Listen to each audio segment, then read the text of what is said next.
Shimpaku became a love because there's so many good things about these Shimpaku junipers. So junipers in general, we all use them, right? Different types of junipers. But what are the positives? If you've worked with Shimpaku, what are the positives do you think with Shimpaku junipers? Can anyone name some positives about Shimpaku that if you've worked with them? No? They do bud back. They do bud back quite well. They're not prickly. That's one of the most, these are super soft. You know, you touch the prostrata and the procumbens and everything and spermatas, they're all prickly. These are super soft, doesn't hurt your hands. You can work on them, style them, no problems, doesn't hurt your hands. Say again? Sargentis, yeah, well, very similar. Sargentis and Shimpaku, pretty much the same, but they call them Shimpaku in most nurseries now. I think they used to call them Sargenti back a while ago, but now it's just known as Shimpaku in the nursery, so it's good. Really easy to style, very soft, bendable trunks. You can twist them and do everything with them. Fantastic to make dead wood on them. They make beautiful compact foliage, really nice compactness in their foliage, easy to maintain. They don't get dieback like procumbens and prostrata and spermata. I don't know if you've seen how much dieback they get. For some reason, they lose a branch, not a branch. They go brown on the inside. These don't do that unless you purposely don't water them or something. But any tree does that.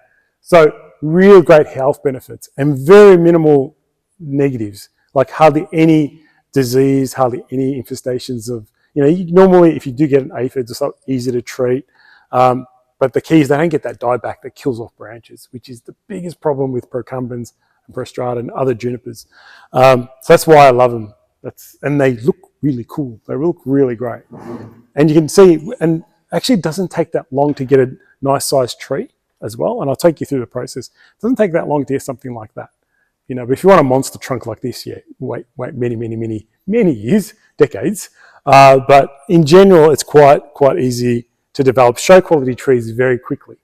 And for me, it's all about getting trees into an exhibition quality. That's me.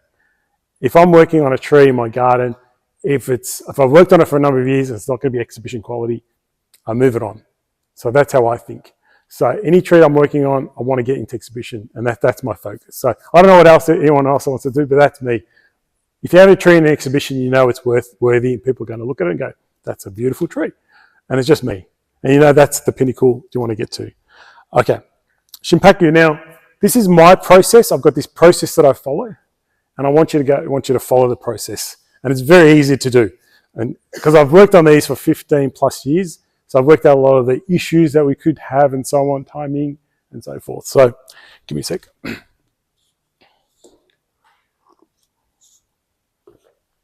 So I'll start up here. So over 15 years ago, I started to really like this species, but it was hard to find the stock. It was really hard to find good Shimpaku stock. I was lucky I found 2 decent pieces of just stock, not bonsai related, just pieces of nursery material. And I was like, how can I use this? It was beam pole straight, just had branches everywhere, it's just straight. And I don't like straight trunks really. So I started to air layer, just test out air layering on Shimpaku. I eventually figured the best time in Melbourne was to do them end of August, and I could take them off in December, and they'll be full of roots. So air layering is just, air layering, ring bark the trunk, take the cambium off, put sphagnum moss, put a plastic around it, and pretty much grow another tree. It's a very simple process. Online, I've done many videos on my channel as well about air layering. So, and within 3 months, you got roots and you got a new tree. So I used these 2 plants, kept propagating. Eventually I had hundreds of them, from these 2 trees. This is probably one of those air layers that's just I've let grow on, because the 2 parent plants, I've still got them and they're still putting out shoots, but now I've got children of the parent that have grown up that I'll take more air layers off. So it's just a process of couldn't find stock, had to grow my own, and this is what I found. So if you want to ever grow your own, find a good piece of stock, air layer end of August, you can take it off in December. Leave it to January if you really want, but it's full of roots by then. Very easy process. Guaranteed. Don't even use rooting hormone. I don't even use rooting hormone anymore. I thought I had to use rooting hormone on the top. When you ring bark, take the cambium off on the top layer. Don't have to use it. Just put the sphagnum moss in, it just grows. Most important thing, it has to be healthy. If it's not healthy, it won't take. But see how these nice long shoots? Very healthy. So this year I'll come in and go, put an LA here, one, probably here, have a twin trunk, probably get one more on here, probably 3 on this tree, and I'll have 3 more trees. And I've got about 5 of these now stock plants. So you can just see, keep growing your own material really quick. Now, if I took a cutting this small, for example, you know, a little cutting like that and did a cutting, I've got at least a 3-4 year head start with an air layer on a cutting, okay? So air laying is amazing, very easy to do, and takes very quickly. Then we get to something like this. If you let it go, if I've air layered it, remember I said it was probably a twin trunk, air layered it, take it out of just cut it off the tree, put it in a pot, leave it alone for six months to a year, up to you. 6 months to a year, let it really establish in the soil. I don't comb out the sphagnum or anything like that. Just put it all in, put it in some good quality potting mix, feed it, water it, and it just takes off again. Once it doesn't move in the pot, once it doesn't move in the soil, you know how you can bend things and they just move around. That's no good. Once it's firm in there with lots of roots have grown, lots of roots in the soil. The tree's healthy, the tree's strong. Now we can do some work on it. Okay, only when the tree's healthy, you do work on it. Only when you air lay healthy trees, wire, etc., all that kind of work on healthy trees. Don't do wiring sick trees. They won't like it in any way. So very quickly, so air layer, 3 months to get an air layer, another 6 months to leave this alone. Usually takes you through after winter. The tree will grow gangbusters. Over spring, summer, I pretty much don't touch my trees in spring, summer, because that's when I want them to grow. I don't want to cut them too hard. I don't want to do anything like that because they'll bleed and everything. But I found that if you leave Shimpaku alone over the spring and summer, they put out massive growth, massive thickness, the healthy tree, lots of roots. And then now, autumn, perfect time to work on them. Absolute perfect time to work. Pretty much I work all my Shimpaku at this time of year. I go from autumn till end of winter, really. Any of that time is perfect. So you got like 4 or 5 months working on Shimpaku. Then leave them alone for the spring and summer, let them grow and do their thing, and then start to trim them back and show them. I'll take you through that process. But now's the best time to do this. So how do I go from this to this to this? You know, how do I do that? It's not a trick. It's very easy. It's a simple. Does anyone want to guess what I do? Pretty easy. Come on. How do you get movement in the trunks?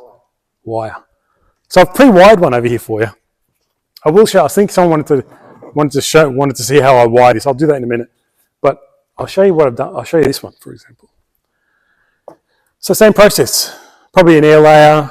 It's grown on. I've let it grow. It's actually put out. There's 4 trunks on there now. Can everyone see the 4 trunks? Pretty clear. And it's pretty long and leggy. You know, long and leggy. What are we going to do with that? So for me, I have no idea what it's going to look like. But I have to do something with it. Because if I keep leaving it like this, what am I going to have? Straight trunks. Uninteresting tree. Not interesting for me. Okay, it needs to be something more dynamic, interesting, something to make you guys go, oh wow, look how cool that is. You know, when you looked at this, you go, oh, look at this trunk. Look at this nice trunk and movement. Look at this deadwood and trunk movement. It's so mini. You'll see some of these ones as well. But really, it's wire. So you can probably see how close the coils are. Can you guys see that pretty clearly? They're very close. Not like normal wiring, right? Normal wiring is probably about a 45-degree angle when you wire a branch. This is about 30-degree angle, much tighter. And there's a reason for it. It's just something you learn. You learn from other people. I've got some good mentors down on the north and west side. I guess you've got Quentin Valentine, who you all know. And you know, Han from Waverley Bonsai, he's a very interesting person, knows how to do this really well. So got a few good mentors over the years to help me out. But you pick up all these tips and tricks and so on, and you work on them and you try it yourself. Try it yourself is the most important thing. So nice tight coils. The gauge of the wire is almost the same thickness as the trunk. We normally taught to do what? If you use aluminium, you probably use half the thickness of the trunk. And if you use copper, it's about 1/3 the thickness of the trunk. Here, I'm using pretty close to the same thickness of the trunk, okay? Because what I'm going to do to this tree is going to be severe.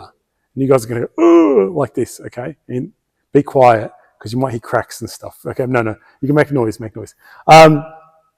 So nice tight coils, thick. The wire is almost the same thickness as the trunk. The reason I've found that works is the coils being tighter almost act like raffia. Now, if you know what raffia is usually wrapped around the trunks. It's like this reed. You wet it and wrap it around the trunks. It protects the trunks from splitting. So these tight coils prevents the trunk from splitting and cracking, and when I try and bend it, and you'll see what I mean. The thickness of the wire also helps. It makes it easy for me to bend. If you use too thin, you'll bend it and it just pops back. Last thing I want to do is bend something and it pops back. I want to go bend and it stays bent. Bend and it stays bent. Every single bend I put into it, okay? And obviously, yeah, and I said the coils act like a spring. So I look at this tree and go, you know what? It's a little bit thin, the trunk still. The trunk's a little bit thin still. I'd like it a bit bigger, but that's okay. We can actually use probably this branch here, this little one, and maybe this little one at the back. Maybe that can be our sacrifice branches. You know what sacrifice branches are? You just leave them, let them grow, and they'll thicken up. But I don't want to, eventually I want that sacrifice to be part of the tree. If it's going to be a sacrifice and it's going to be part of the tree, what do you think I'll do with this branch at one stage? When it's finished doing its growing and so on, what do you think I want to do to this branch to make it part of this tree to look good? What are some ideas, do you think? Sorry? Gin it. I was looking for the ginning. So if you gin it, like at the moment it's a bit too thin, but imagine that triples the thickness. But do we want a straight big gin, or do we want to twist it up and twisty curly gin? Does that make sense? So do I want to twist it up gin like this, or do I want a really long straight one? Twist it up, right? Twist it up. So I don't even know, as I said, I don't know what this is going to look like, but I'm probably going to try and use the two big ones for something. But you never know. Sometimes I might change my mind and just use the two small ones. So usually I like to also bend the trunk in the way I've wired it, okay? So it's hard to explain, but I'll do this simply. See how the bottom of this wire is pointing at you? The bottom of this wire is pointing to you. So I've gone underneath and it's pointing at you, right? That means when it goes underneath, it's going to be bent in that direction. So you can bend this branch any way you want in that direction. So I can go down, but I can go this way. Okay, I'm still bending it towards you, right? And I can even come up this way because it's still the same direction. And I can go up this way too.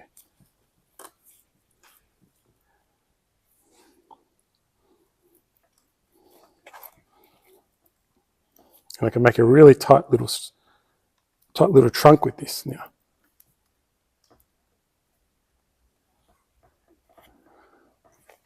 Okay, you can't even tell where it was, can you? So I've twisted it up, made a really nice tight little tree there. But I'm just going to let this part grow really long, right? Make it thicker and eventually gin it. What I'm going to have is a nice twisty, curved up gin eventually. It'll look really good with the tree eventually. Possibly. So I'll do the same thing with this. Which way did I do this one? It's going this way, so I'm going to go maybe push it back this way, but then I'm going to bring the top back around. Now I'm just being like, I have no idea what this tree is going to look like, right? I honestly don't. We're just playing around with wire and bending. But has it cracked? Have you heard a crack yet? Have you heard a crack or anything? Haven't heard anything, right? It is a bit skinny, these trunks, so maybe when we get to the thicker ones, we'll see if it cracks on me. But at the moment, it's nice and quiet, which is good. You can listen out for all this stuff, so it's really cool. Because the coils are so tight and the wire's easy, so look, bend, and it stays bent, right? Bend, stays bent. That's why the thickness of the wire is important. Because the last thing I want to do is go, and it doesn't want to bend. Sometimes I just also compress them so tightly on each other.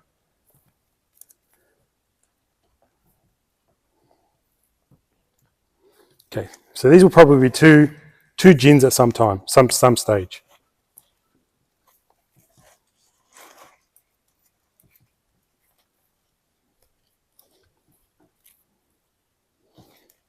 All right, now I'm left with, probably couldn't even tell where they were, right? Now they're just something in here. I could have used them and made a tree out of it, but I'm going to try and use these just for something different. I don't know. We'll see what happens. But I'm thinking, what do you reckon we try? Should we try like a semi-cascade or something? Maybe? So, they're very long, okay? They're really long. How am I going to get it shorter?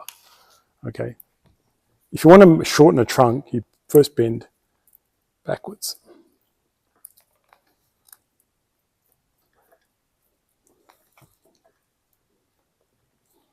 That's horizontal pretty much. From vertical to horizontal. I'll just get this out of the way first.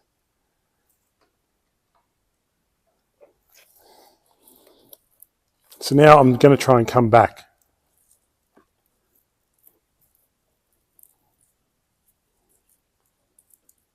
Take your time. Very quiet in here. Geez, you're going to listen to everything I do now. Hopefully not. Sorry? Still hasn't cracked, does it? That's the soil underneath.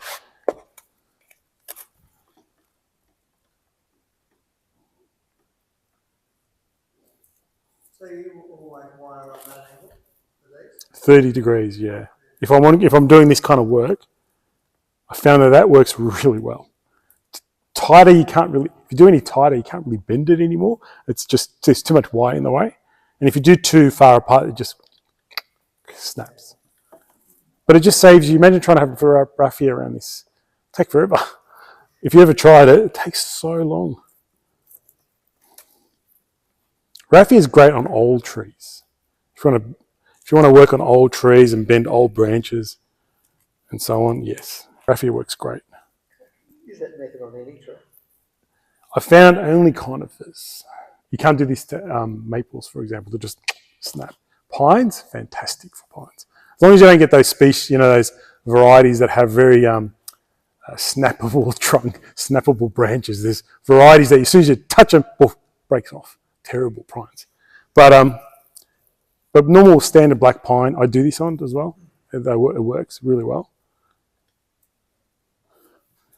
Now you probably can't see much. It just looks like an absolute compressed piece of junk. All right, but imagine, use your imagination. Imagine this is an apex of the tree. Imagine this is like a nice little apex. Does that make sense? An apex of a semi-cascade. Semi-cascade's got an apex and then a slightly longer branch. So, yeah. So imagination's good. But you saw from up here to there. And I was just talking to you the whole time and just did it. Just a bit of practice. All I want you to take away some techniques today. Just take away some. And now, styling stuff is just imagination. However you imagine the tree could be, just go for it. There's no right or wrong answer. I do workshops and stuff for people, and it's like, my idea might not be what Steve likes. Might not be what Quentin likes. Might not be what Bruce likes. Everyone's got different opinions when you do workshops, which is awesome. Because guess what happens? You have like 10 ideas for your tree when you go home. It's like, oh, which one I'm going to do? But at least I've got 10 ideas.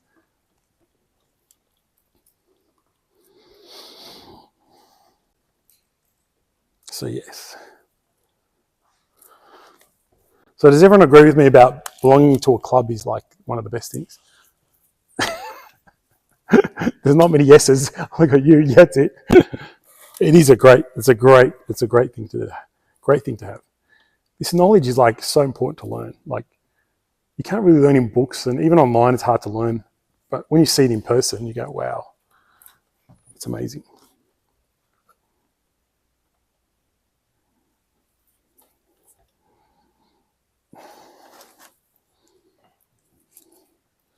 So I've known Ray for a while. Ray's here. I haven't seen him in probably 10 years. No, 5 years, 6 years.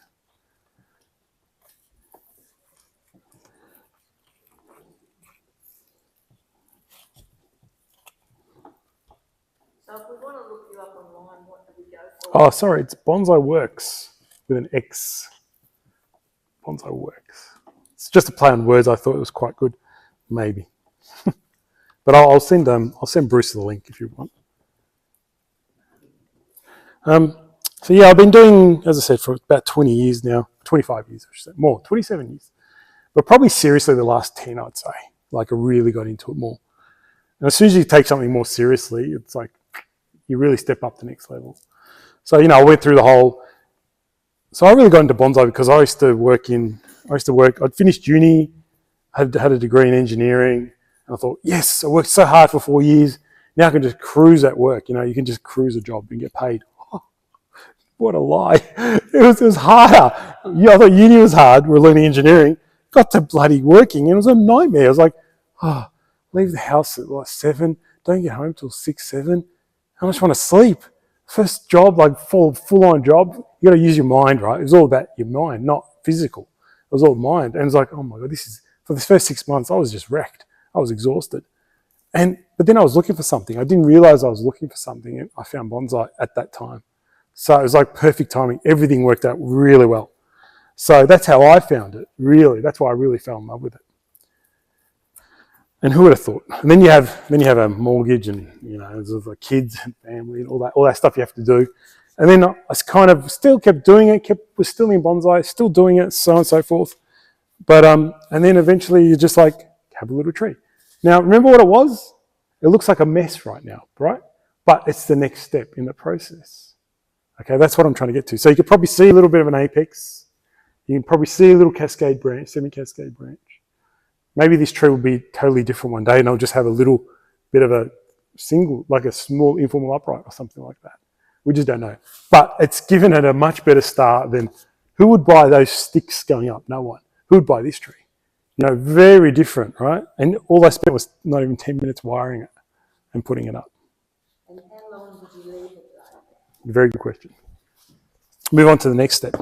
Now, I was going to wire it, but I'll see how we go for time. I know you want to see it doing, Bruce, me wiring that. Because I can show you how I wire it because so you're not scared to wire, okay? All right. Well, all right, Bruce, just for you, I'll see how I go.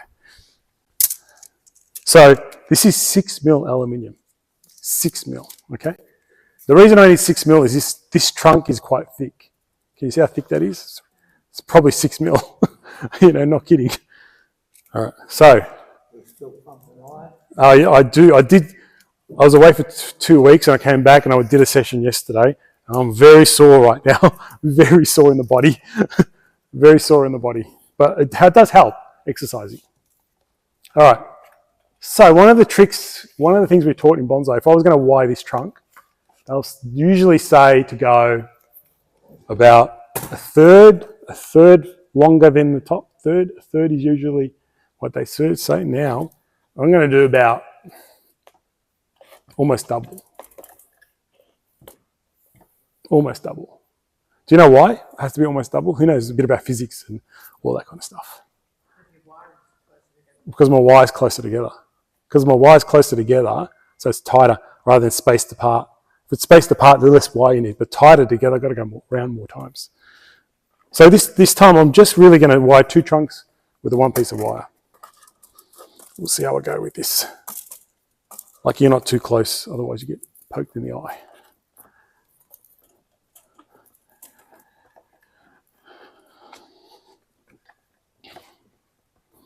Is anyone going up to the Canberra convention coming up? There's a convention in Canberra, no one? Nah, okay. I was going to go, I'll see you guys there. It's in May. I think it's sold out, but it's sold out actually. 200 seats are gone, which is pretty rare. I know, who reads a newsletter? Sorry. It's the worst.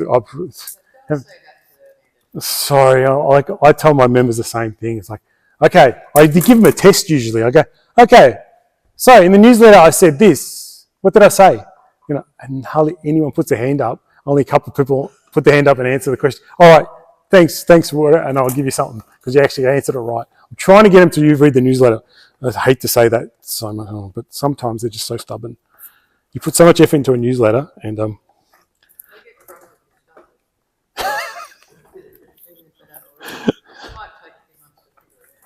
yeah, well, I always say it was in the newsletter, guys. It was in the newsletter, guys. It was in the newsletter. I emailed you guys, and I keep telling them the same thing. They'll eventually learn. So you can see just 2 hands. You do need to. Luckily, it's aluminium. If this was copper, forget about it. Even I would struggle trying to use copper to do this. And I wouldn't do copper because copper is way too. you know, as soon as you work it, it kind of hardens. Whereas aluminium, you can just keep working it and it just stays pretty soft. Now, I noticed in that other one that you actually didn't put it too tight to the trunk so that you've got room for it to grow. Yeah, if you can have a look, there's a little bit of gap, yeah. And especially because if it cuts in too quickly, like I don't mind it cutting in, but not too quick. I need the trunk to set in the space. So usually, and when you use a slightly thicker one, it's actually hard to get it really close and really tight, which is a good thing. So a bit of spacing is nice. So anyway, I'm getting there, but who wanted to see this, Bruce? So it's doable. It's actually quite doable. Aluminium is quite soft and easy. And I'm not too fussed about the foliage, really. I'm kind of crushing it a little bit, but as long as the tip is growing, the tip's the most important because that gives you all the strength. Usually it grows, if you let that go, it just keeps going. And if this thickens up, guess what? This all thickens up too. So, but I'll say if you're a right-hander, use your right hand to bend the wire, use your left hand to hold the trunk, and vice versa. Now it gets a bit high, but you get the idea, right?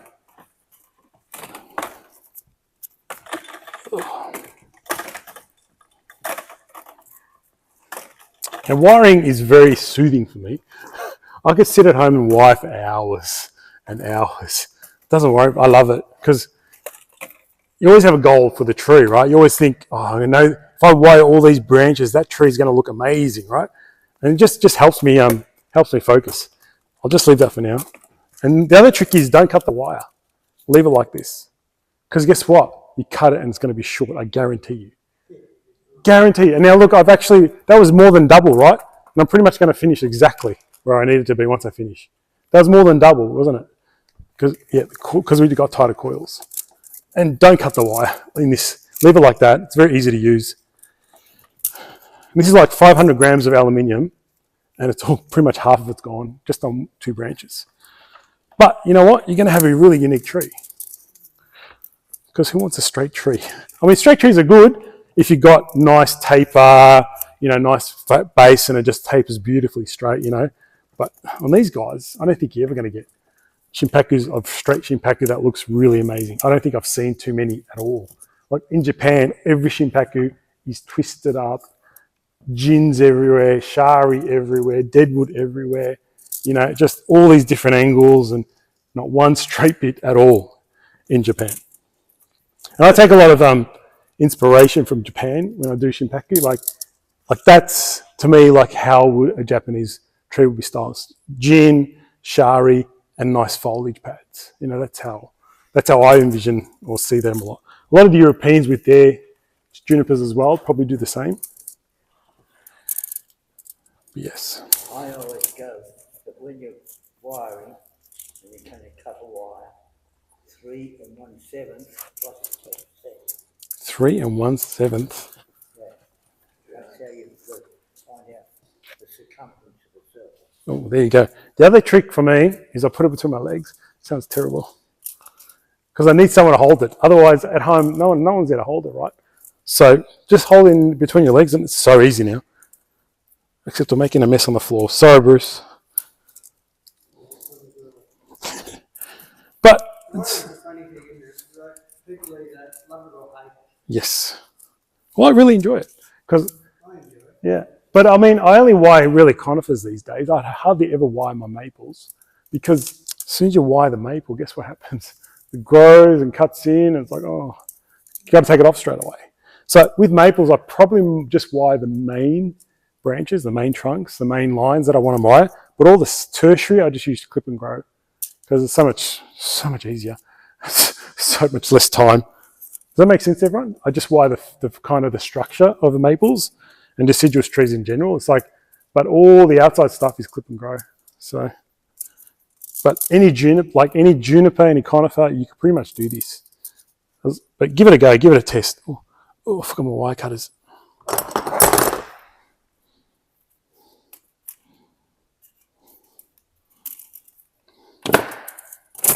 Does this seem easy to you guys? Am I doing anything that's hard?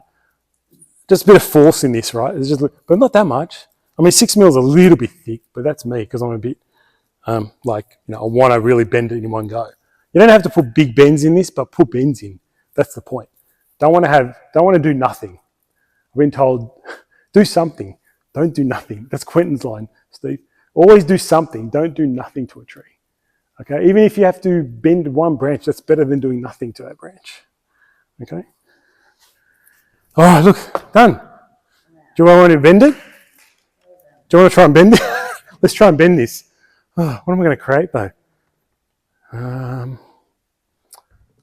going to probably just leave this branch alone, and I'm going to see if I can bend this nice and small. I don't think I will, but I'll probably with this tree, I want to probably cut a small little single tree, like not a cascade. But I'm going to have one branch is more of a sacrifice, and we'll gin that off. So let's see if I can get some. This is a bit thicker, so I've got to be careful. And the other thing I always also use is guy wires. Do you guys know what guy wires are?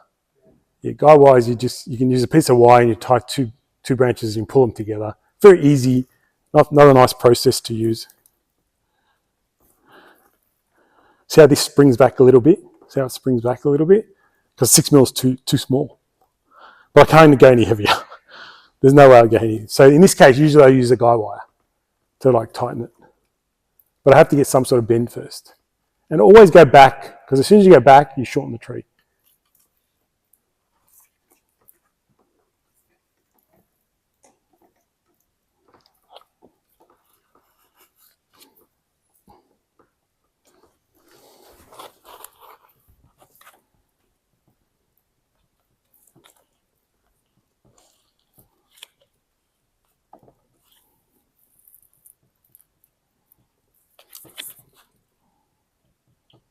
It's certainly bending the wire. Still, well, it hasn't even split at all. There's no split at all if you can have a look, if you want to have a look later.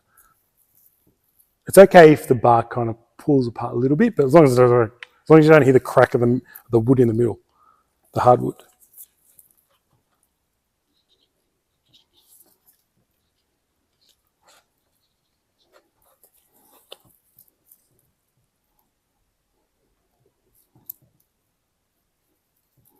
Oh, everyone's really quiet.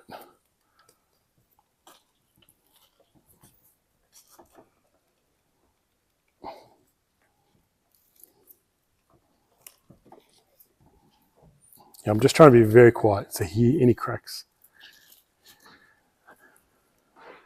What else can we have a chat about while I'm doing this? I've got a little pencil pine that I'm trying to do in a windswept. But every time I wire it, it dies. So Is it, how healthy is it? Usually it's, healthy. okay. You don't snap it, it doesn't crack when you wire it or anything like that? After you wire it, where do you put it? Back where it was. Yeah, okay. With all the others. Yeah. Have you ever tried it? No, not a pencil pine. I would have given her some advice, but I was trying to figure out if it was, after you wire it, is it in a spot that gets too sunny and it gets burnt or something like that? No, it's the same spot.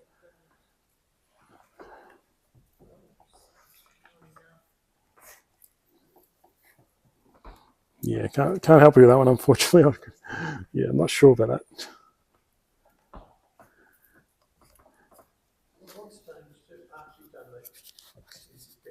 Yeah.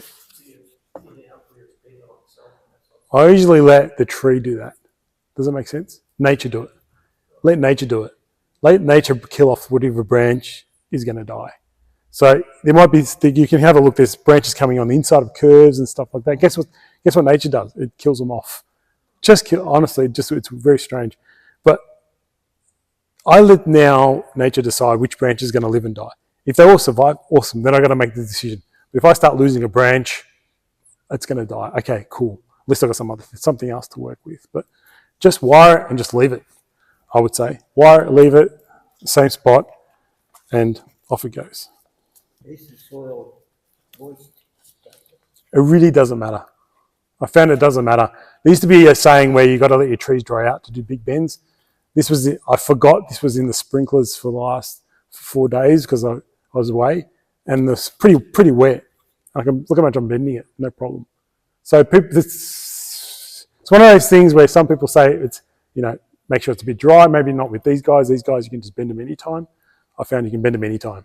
So Yeah. So look, it's kind of, remember how big it was? It's kind of shrunk down, right, isn't it? Now it's almost a mini. You know, it's almost to the mini size. But this will probably just be a sacrifice. I'm going to probably have a sacrifice branch. But I'll put some bends in it. I'll just do it quickly before we move on to the other bits. But you can see that how long did that take me? And I was talking the whole time. 10 minutes? Not even. Oh, about 10 minutes.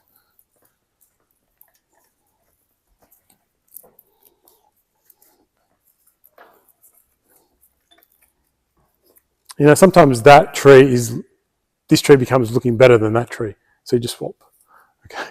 So, no big deal. All right. So there you go. That's another one we just created. It doesn't look anything right now, but you know, when you're at home, you spend a bit more than 10 minutes to get it right. You know, you play around with it a bit more, get the curves a bit tighter and so on. All right. So this is that tree in about, I think I did this maybe at the Yarra Valley Club. I could have done this. So it's probably about 6 months ago. So hard to see again, but it's starting to, you can see the Y still on it. You probably can see how twisted up all those trunks are. I mean, maybe from this end. Start twisted up. Now, usually now is the time where I go and look what's dead and what's dying. It's actually doing all right. So, but I will have to thin out a little bit on the inside now because I don't want to waste energy now. Like, just thin out things that are on the inside of the curves. So there's an inside of the curves. You know that you're never going to use anything on an inside of a curve. That's just standard bonsai guidelines. I don't call them rules, but guidelines. If there's something on the inside of curves, try and eliminate. I don't even know what this tree is supposed to look like. I forgot what it's going to look like. So it's more about, okay, what am I going to look at now? What looks good? It looks like it's some sort of, oh, I remember this one. This has actually got 2 trees in the one pot. I forgot about this one. It's actually got, see how it's got a little one in here? See how there's a little trunk here on this side? Can you guys see that? It's actually separate. So this is one little tree on its own. Totally forgot. See, that's how bad I am. Ugh. So in a way, you can style 2 trees with this one. We can look at styling 2 trees. So you just play around with it, and this is a good time of year to clean up the tree. It's a good time to trim them. If you want to trim things that are in the way or anything like that. But yeah, but I mean, I just want to show you that that's probably 6 months on from that. Start to clean up if you can, thin it out, and so on. This is also another one that I did. What was this? Is this another one I did? Yeah, it looks a lot similar to that. So, but you can see there's some brown bits, right? Just get rid of them. I think it looks like, maybe I was just trying to do a little semi-cascade out of it. Hard to remember. Got to have better notes, don't I? But again, I'm going to start to just thin out anything in the middle, because you're never going to use the stuff on the inside in here. It's never going to use, and you can't see much. And it's done its job. Like, the tree's healthy, the tree's growing. Don't need any more unnecessary foliage. And the unnecessary part is just the stuff on the inside.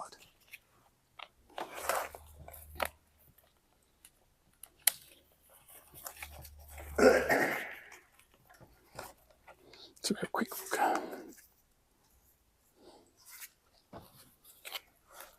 And the other thing now you can do is actually go, okay, can I get more bends in? Can I bend it even more? Because the Y is not cutting in yet. It's still too young. It's still too early. So can I get cutting in more? Sorry? This is just potting mix. Good quality though. Just anything that's on sale, that's good quality. Not the cheapy stuff, you know. And then usually just pellets inside the soil. Like, you know, slowly release inside the soil, mixed in with the soil. Sorry? So probably whatever grew on an air layer. So from an air layer, it's probably the air layer is probably 2 or 3 years old anyway.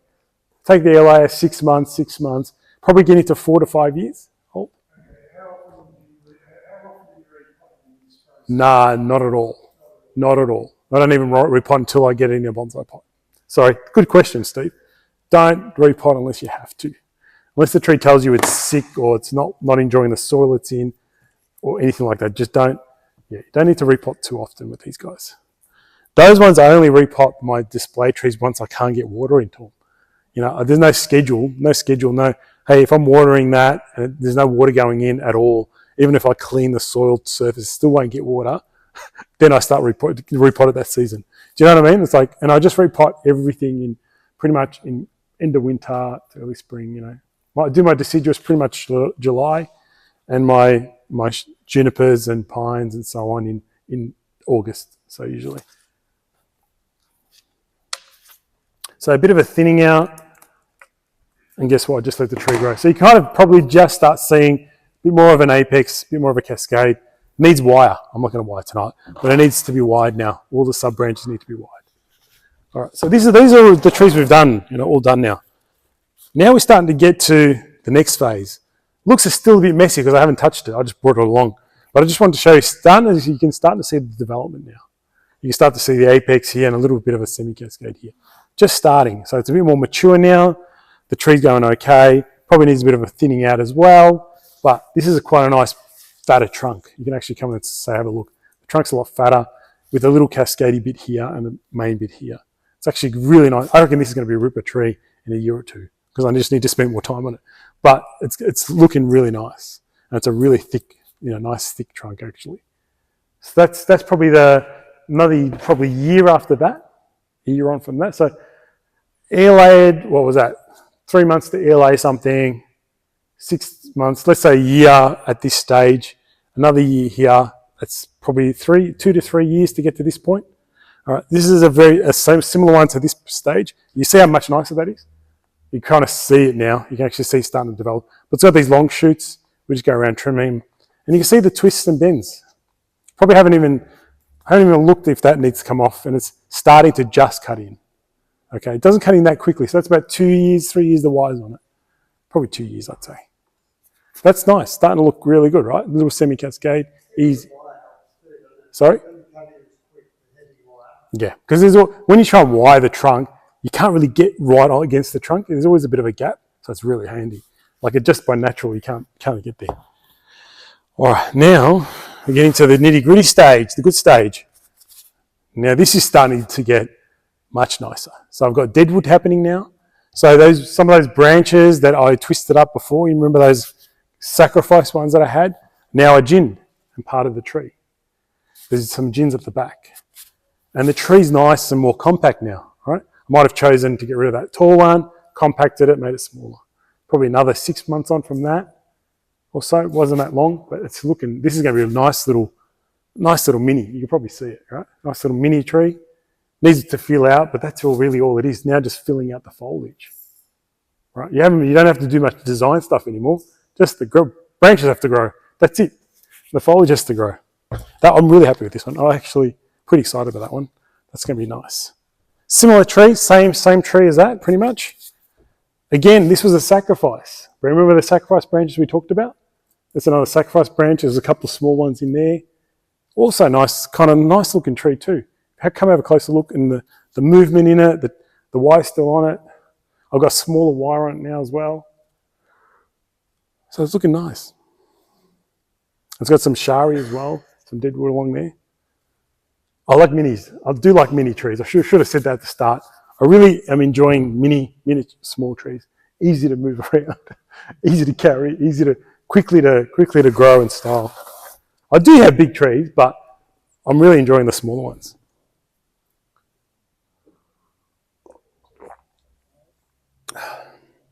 All right, now this one has gone into its first bonsai pot this season. Okay, still got the wire on it. It's still doing really well. Sorry, still got it hasn't really set. I'm not happy with the. If I was going to take it off, I want to see the wire cutting in a little bit more to be happy to take the wire off. I don't want to have to rewire this once it's in a pot. All I want to do is probably do the fine wiring now. Yeah, so. But that will take me. I reckon that's going to come off this season. So, but that is really cute, right? In your hand, you know. And all this needs is a trim. Okay, and I can trim that. I repotted it this year. It's really healthy. And with junipers, I just wanted to show you trimming, right? Because sometimes people will tell you the wrong thing, and I don't want to say I know the right thing, but I know what's good for a juniper. Do not just get shears and all over. Don't go shearing it. Don't go shearing it like a hedge. Worst thing you can do, right? We'll just make everything brown on the top, brown bits everywhere. Look terrible. The tree will survive, but it looks horrible. All these brown cuts and so on. We were taught many years ago, Steve, you got to pinch all the foliage. Pinch everything wrong as well, okay? Don't pinch every single bit of the foliage. That's like pinching with your fingers. You can pinch, but it's much easier to cut with scissors, what I'm going to show you. So really, it's all about, I'm showing you the front, right? You can probably see all the growth that's gone pretty long, right? So you'll have to come closer, but there's like a bit of a shoot, and then there's foliage all at that shoot. But there's some shoots down the bottom here. So shoots down the bottom here, a straight part, and then a fluff of new growth. You cut that shoot at that point. Cut it once and you're done. I've cut it once because this little shoot has some smaller foliage down here that will just fill it out. So you've got this big shoot here, got a bit of foliage here, cut this off, comes back to this nice bit here. And I only cut once, so only that little one point will brown off, not the whole bit. So you just go through the tree and find a good spot to cut. That's pretty much it. And it's just once. I can do it pretty quick, but if you take your time, you'll be able to see where you need to cut. And you'll see there's a straight part, bit of foliage, and some smaller foliage underneath. That's where you want to get down to, that smaller foliage underneath. Okay, and that's all it is. It's nothing, that's not hard, right? That's not hard. And it's doing it once. Once you do it once, you realize, oh, is that all? Is that all I had to do? Yeah, but don't go and hedge trim it. So when it gets to that stage, and we'll talk about that in a minute, but I did want to do this work now, but I probably won't get there. Like this is a good example. See that one, everyone? You probably see that one. Really long one, right? There's so much foliage back here. You just cut back to. You didn't even know I cut it, right? Looks beautiful, nice little pad. And that's all it is, just pad. Just go through it. Yeah, but you get my drift, right? And the other thing you do is also underneath. See how underneath you can see droopy bits? This is normal, standard bonsai techniques. You pluck off, happy to pluck because you're getting rid of the whole thing. Just pluck off anything growing down. Okay? Unless you want to wire every single branch, which is like impossible. No one will do that. Just normal bonsai techniques. Anything growing down, you get rid of, right? It's normal stuff. So just pluck them off. So what you want to do is end up getting a nice clean underneath. And then on top, when you cut all these long ones,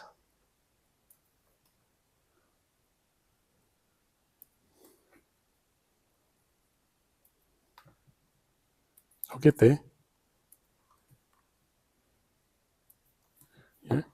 Start to cut off all the long ones, you create that nice pad. A nice cloud effect, they call it. The nice pad. Clean underneath, pad. And that's how you get it. That's all it is. And you just do it throughout the whole tree. So that's pretty quick. That's the next stage of that. So maybe from air layer to that is 4 years. It's pretty quick, I think, in this day and age of bonsai. 4 years, 5 years, not long. Especially if you think about an air layer. We actually air layered. Grown it to this bit. These are all older, of course, but these are my little special trees. But this one needs a bit of a haircut. You can see it's growing a bit, but I love this tree. Perfect size pot.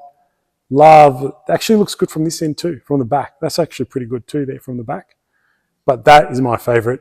I need to probably just get some wire and push it back down, trim off a little bit of foliage. What do you reckon? That's pretty nice, right? And you want to see the layers. So the layers are starting to get a bit, you know what I mean by layers? Like you start to see they're getting a bit too intertangled. I just wanted to make that a bit more defined. So I'll have that ready. And I want to put that in a show, like I'm trying to get it ready for the show. So for the exhibition, I should be calling them, not a show. I always say show, but you know what I'm talking about. And this is one of my favorites because it's got that gorgeous trunk. That trunk is beautiful. And it's just so elegant, so slender, really nice nabari. If you haven't have a look, I know it's a bit wet because I left the sprinkles on, but it's pretty wet, but it's a beautiful nabari, beautiful trunk movement. There's not much gin on it. That's the only issue. And people say you've got to put some shari on the trunk, so I put some shari. I'm really hesitant because I don't want to lose a branch because this is so nice and healthy. Explain the bar. Nabari is the root spread. You know the roots, the spread of roots? That's just the Japanese term for it. So this root spread, Nabari, Japanese term, that's all it is. So all the roots. You want to see roots like this, all nice around. I see the beautiful pine there, the Nabari on the rock. You see all the beautiful roots on the rock? That's Nabari holding onto the rock. Looks really nice. Makes it look old. So really nice Nabari adds age to the tree. And this one you can see the pad development, right? Can't you? See the pad development. But I still need to clean up underneath. You can see, haven't done a clean yet. Haven't cleaned it up yet. Too many trees to work on to worry about that yet. But I've got until, the show. And our show's in July. I think you guys in August usually? Yeah. We had to change ours. Usually ours is in May, but we lost the venue. They're doing construction. It's like, oh. And we booked it last year. Booked the dates and everything. And I go, oh, sorry. We're going to do some construction work. Bad luck about your booking. Here's your money back. It's like, what do you do? Like you can't win. Even though you booked it, doesn't matter. They can change your mind. Anyway, I'm not going into that just yet. But also pot choice. Pot choice is really important. For me, it took me a long time, but I love this pot now. It's by Tracy Francis. I'm sure you know Tracy. Yeah. Marambunga. Absolutely gorgeous pot. I love it. It's just the perfect, that colour to that trunk colour is just lovely, right? And it's a round pot, perfect for little righty kind of style. When you got to have the right pot for the tree as well. I'm not talking about pots and trees and that. Talk about Shimpaku. This isn't bad. I like this one. Not 100% happy with it yet, but I'll find something that I really like. But it's not a bad little pot as well. All right. You got any questions so far? Yeah. With the Shimpaku, I don't know a lot about the Shimpaku. Do you run the problem that if you cut a branch off, it goes right down and kills the root? Because the branches grow off that particular root? Yeah, it's a good problem for this. I like it because that's usually what happens with if I'm going to do a shari, I won't do, for example, perfect, actually good question. This is a good example of that. I ginned this trunk and I had all the dieback all the way on this side down to the root. So I've made it a nice shari naturally. Is that what you mean? That's why I do like it about this tree. So like all junipers, I think. I don't know about root pruning. I just know about top pruning. Root pruning, I find they're really, really easy. Yeah. Killing the top. Haven't found that. Yeah, with Shimpaku, I don't find it as bad as other junipers. I find other junipers, yes, definitely. Other junipers, you cut off a main root, it kills off the branch that was feeding it. These guys, I find, are much more forgiving. Yeah, much more forgiving. Like don't go nuts with the root, but if you cut them normally, and don't go too hard, actually, it's fine. I haven't found any issues with the whole branch dying because I cut a root. Older, but hopefully I have a nice fine root system by then. Steve, is that right? Any questions? Any more? Sorry, I'm new to this. Yeah. One question. Yeah. So all the plants, they grow from the seed or they grow from the branches? So you missed the start. Sorry, Most of these, I don't grow these from seed. No, I found these in a nursery. It's very similar to this. About more than 15 years ago. And I started to air layer. Have you ever done air layering? Okay, good topic to research. Air layering, you pretty much remove, you can do cuttings. You know what cuttings are? Cuttings. So cuttings just, you take a cutting, take a little one, plant it in soil and it grows. Should, theoretically. But air layer, I can take a branch like this. I can ring bark. What it means is I can remove the bark around the trunk. Put sphagnum moss around it in a plastic ball. And in 3 months' time, like a ball, plastic around it. Inside is sphagnum moss. You look it up, sphagnum moss, right? Sphagnum moss around the branch, plastic around it, and it grows. That then grows roots into that ball. Then you cut it off in 3 months' time, and you have a new plant. Plant it in some soil, and you got a new plant. That's my trick. It's an easy thing to do. Look up air layering. I've got a YouTube channel as well. It's got everything about air layering. I'll show you the technique step by step. Okay. Yeah. Or you can take cuttings, you know, like if you cut anything off, like you can go and take cuttings like this, plant them, plant like 100 of them, hopefully get, you know, 50% strike rate, whatever it is, and they'll grow, but it takes a lot longer for that. If I've air layered that, if I've grown that versus that, which one do you want? You want this one, right? Because it's like 3-4 years after this one. So how long take the roots to grow? 3 months. 3 months. But then for the small branches to grow like this. Oh, I reckon 6 months sometimes. 6 months. 6 months just to get roots, just to get roots from it. This is just 3 months to get roots, but you've got 3 years worth of growth here versus that. But in terms of surviving rate, like which one survives? Like is it okay? I didn't tell you, but I pretty much get 100% success air layering. Now I don't have any failures at all with air layering. I'll take one there, one there, one there, one there, probably a couple there. So 3 or 4 air layers I do in August, and by December, those balls are full of roots. 3 months. Why August to December? August, because it's end of winter, Yes. so the tree's still quite sleepy. Yes. September, October, November, it explodes growth. So this grows really strongly. By growing, it's going to push back the nutrients down the trunk. But because I've taken the bark off it, the nutrients can't go anywhere. They go into the soil, into the root, and there's a sphagnum moss, yeah? Remember I had a ball here? And in there, it starts to make roots. Does that make sense? So this grows strong. The sun makes it grow, makes nutrients. Nutrients come back down the tree, but it's got nowhere to go in. But all it goes into my sphagnum moss, into my ball, and starts to grow roots. So when November is the next season for November? No. I air layer in August, and in 3 months' time after that, you can cut it off. It'll be all full of roots. So only once a year. That's what I've learned. That's my trick, is that it only takes 3 months to do it. And if you do it the right time of year. So you do it at the end of August, September, October, November, December. In December, if you look at the ball, it should be roots full of roots. Yeah, I know, it's really good. That's a trick I taught you, and it's really good. It's really good. Does the environment have to be in the shade? Nah. Outside, although it's fine. And Melbourne is very lucky. Spring is very nice. Spring is beautiful here. It's nice and mild. The sun's not too hot. But if this was in summer and you probably did it, I don't know. It takes a lot longer. I've tried doing it in summer. Didn't really make enough roots by winter. Left it. You still get it, but it's 9 months away, almost a year away before you take it off, which is a waste of time. But if you just do it at the right time, 3 months. So it's like if this is an outdoor plant, Outdoor. air layers, they can happen in the outdoor as well. Correct. This is outdoor. You don't have to like the glass house. No glass house. And cuttings, if you want to just do cuttings, glass house is really good. And a hot underneath, you know, it's too much work. But this, I just do an air layer, leave it outside. It takes me 5 minutes to put an air layer on, half an hour, the whole tree's done, leave it in the same spot in the garden. Don't worry about it. And I forget about them. I don't even go and water them, I forget. And I come back, 3 months, it's a little dry, maybe give it some water now, because it's a ball, right? There's no, if it's not raining and just dew and frost, you know, that naturally waters the sphagnum. But sometimes I forget and we have a dry spell.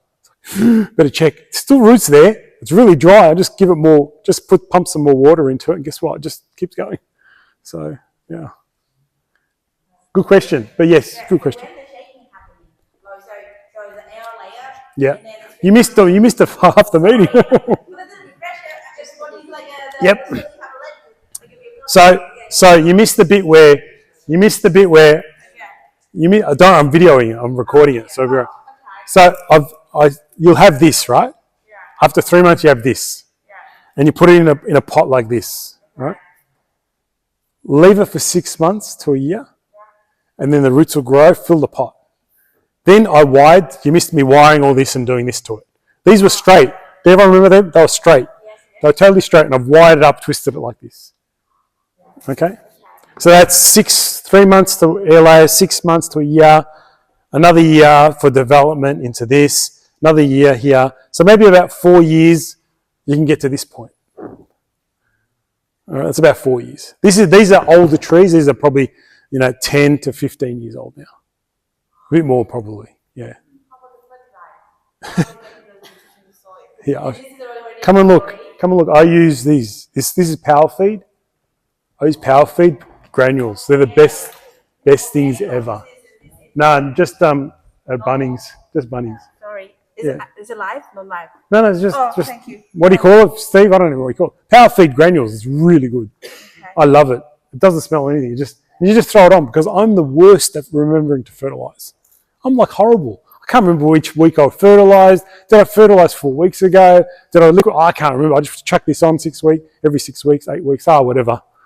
I just throw it on. It's been the best thing for my trees. So would you feed it a couple of times a year or? With Shimpaku, I just don't probably feed in the winter. Any other time, just feed.